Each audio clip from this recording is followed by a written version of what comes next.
তাই আজকে যে ভগবান গৌর সুন্দর, যিনি চৈতন্য মহাপ্রভু, চৈতন্য রূপ ধারণ করলেন, জগতের জীবের ভেতরে চৈতন্য সত্তাকে জাগ্রত করবার জন্য চৈতন্য ভগবান কৃপা করে এলেন।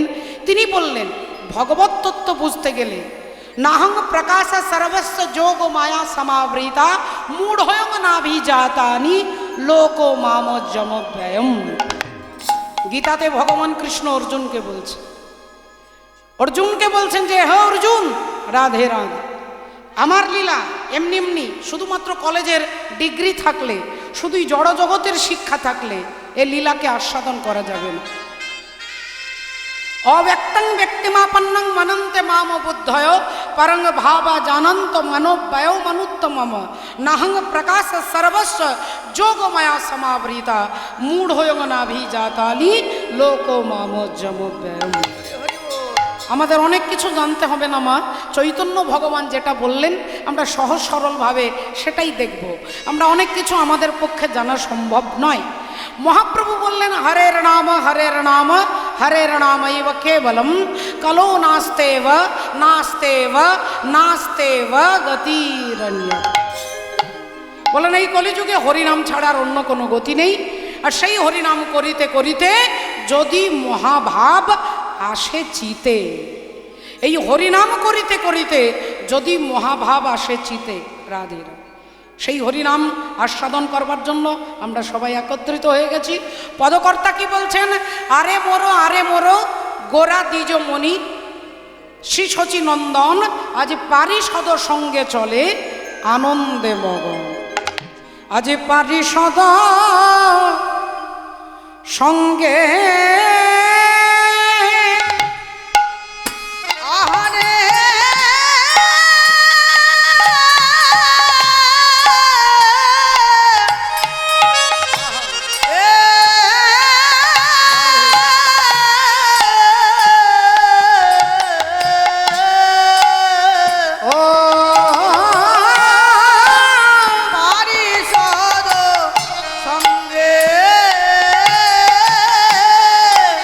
পারিষদ সঙ্গে চলে আন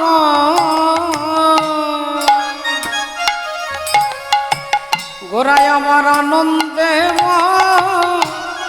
গণ।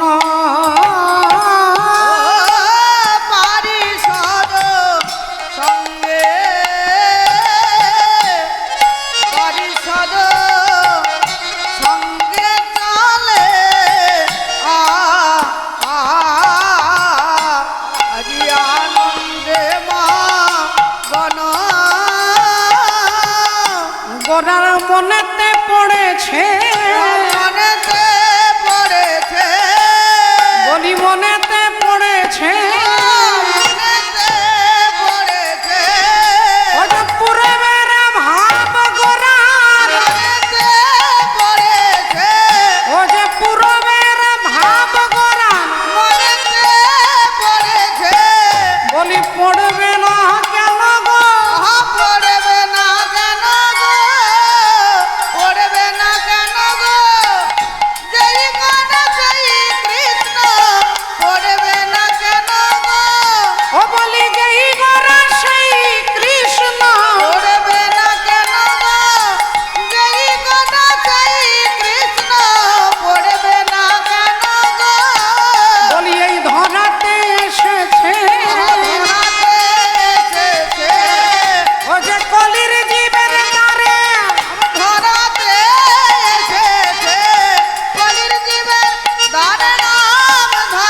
শ্রদ্ধেয় বাবা ঠাকুর ভক্তিমতী মায়েরা, শাস্ত্রে বলছেন কৃষ্ণ কৃপা জগৎময়, গুরু কৃপা কোনো কোনো ভাগ্যজনের হয়।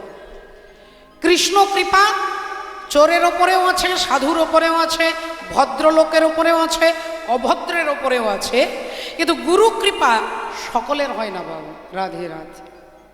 আর ভগবান সেই ভগবান, সর্বেশ্বর ভগবান, যার ওপরে কৃপা হবেন, বলে গুরু তার উপরে প্রসন্ন হবে।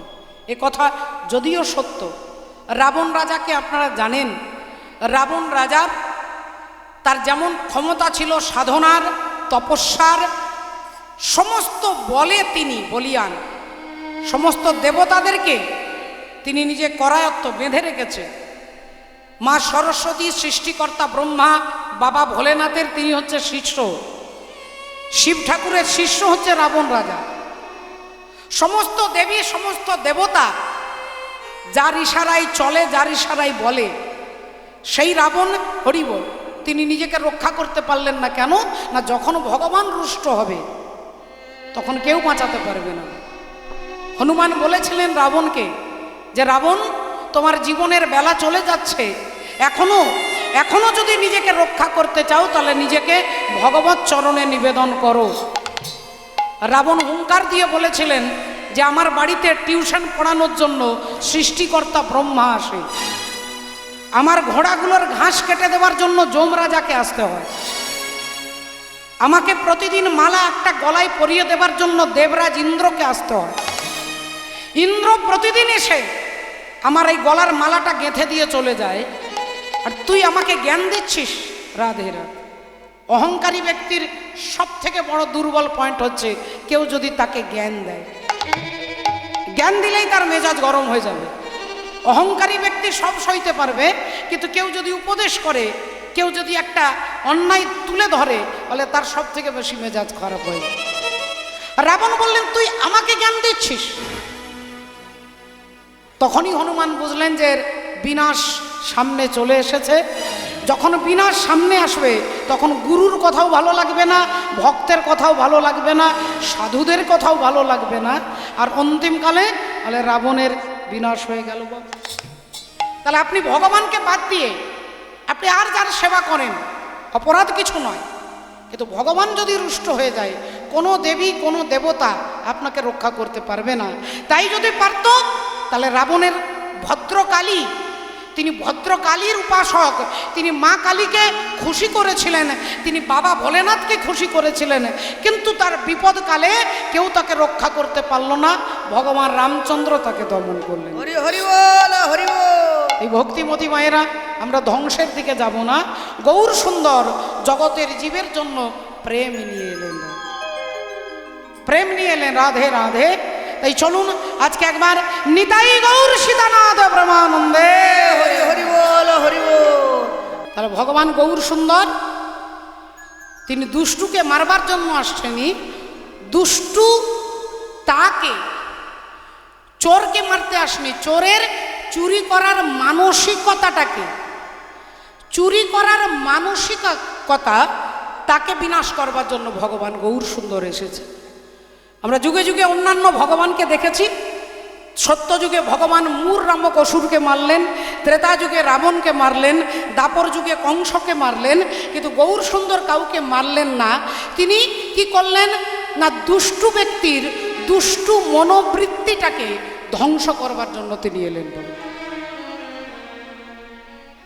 আপনারা দেখেছেন যে জগাই মাধায় উন্মত্ত মাতাল, তা বলে মহাপ্রভু তাদেরকে বধ করেননি, কিন্তু চিরকালের মতো তারা কি করলেন না, মদের কলসিটা ছুঁড়ে ভেঙে ফেললেন। অর্থাৎ অন্য নেশাকে ভগবত নামের নেশায় রূপান্তরিত করলেন।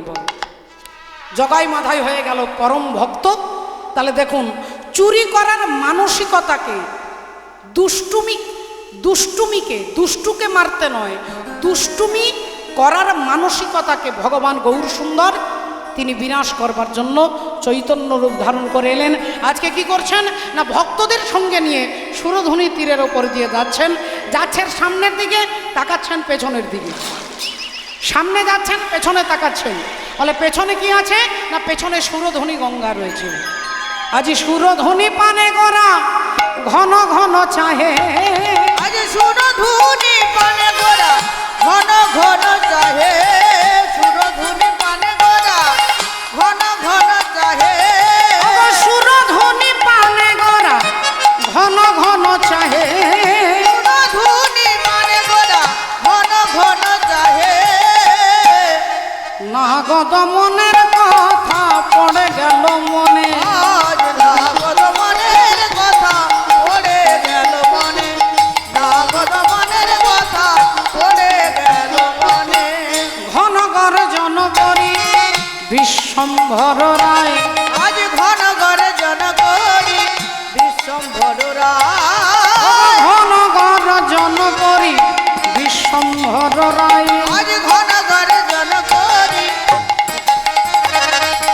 আর মাল সাথী মারি যায় নিরেতে পড়ায়, আজ মালসাটি মারি যায় নিরেতে পড়ায়, মালসাটি মারি যায় নিরেতে পড়ায়।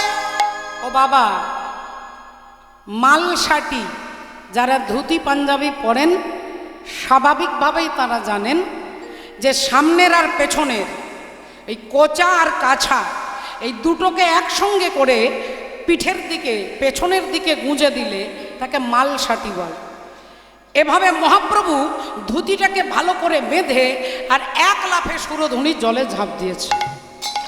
আচ্ছা, সুরধ্বনি জলে ঝাঁপ দিলেন, ভালো হলো, ভক্তরা অবাক হয়ে গেল, যাচ্ছিলেন সামনের দিকে তাকাচ্ছেন পেছনের দিকে, আবার হঠাৎ করে দুম করে কি ভাব হলো, সুরধ্বনির জলে ঝাঁপও দিল। ভক্তরা ভাবছেন তাহলে মহাপ্রভু মনে হয় স্নান করছেন, হতে পারে তার কখন কি ভাব, হয়তো স্নান করতে নেমেছেন। এবারে এক বুক জলে নেমে আর চিৎকার করে ডাকছেন, কোনো ভক্তকে নয়, কোনো পরিচিত ভক্তকে নয়, মহাপ্রভু চিৎকার করে ডাকছেন কাকে? আজি কালিয় নাগ বলে গোরা, আজ কালিও না বলে গোরা, ও গো কালিয় নাগ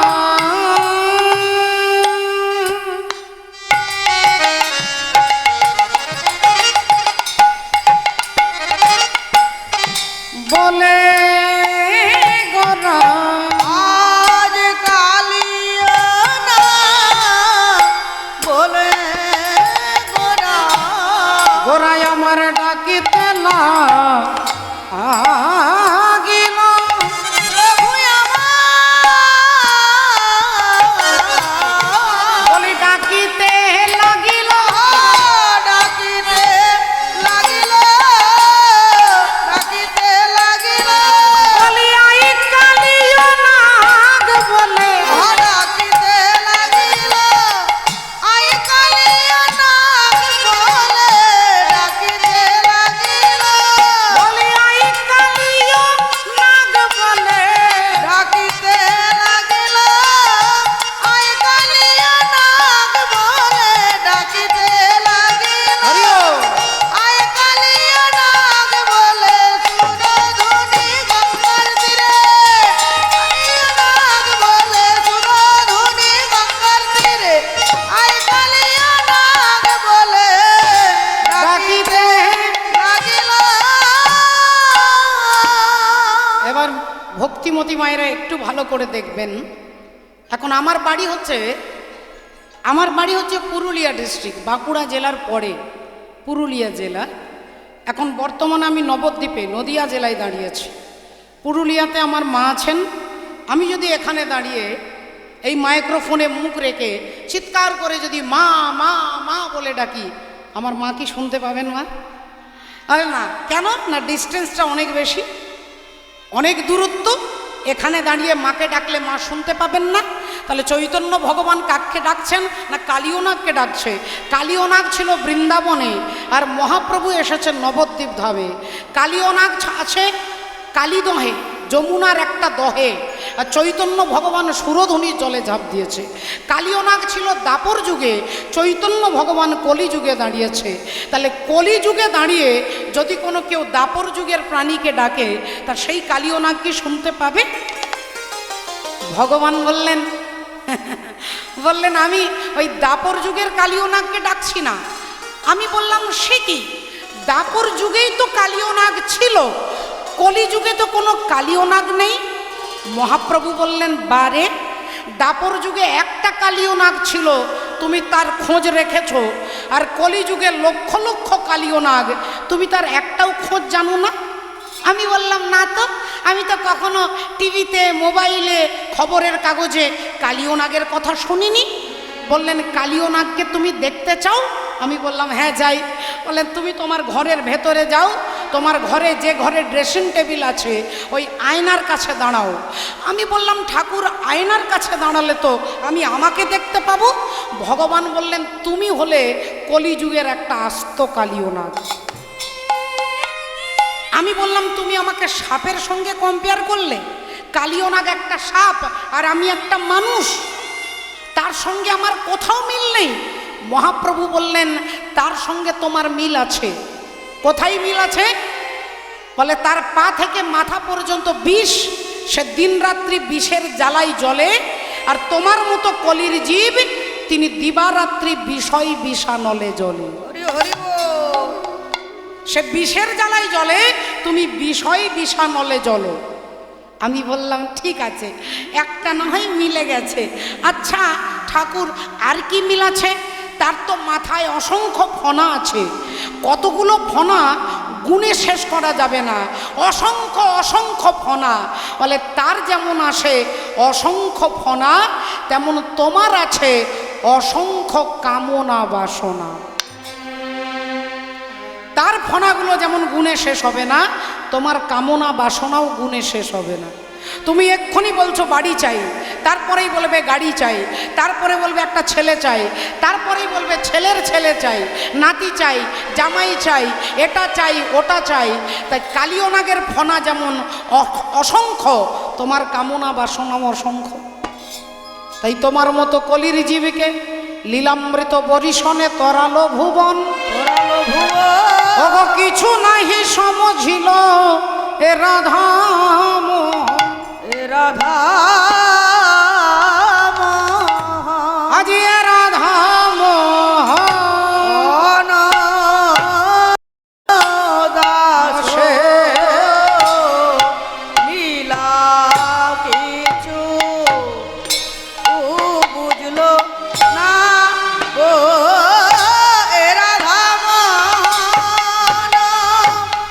দাস লীলা কিছু বুঝলো না গো, এ রাধা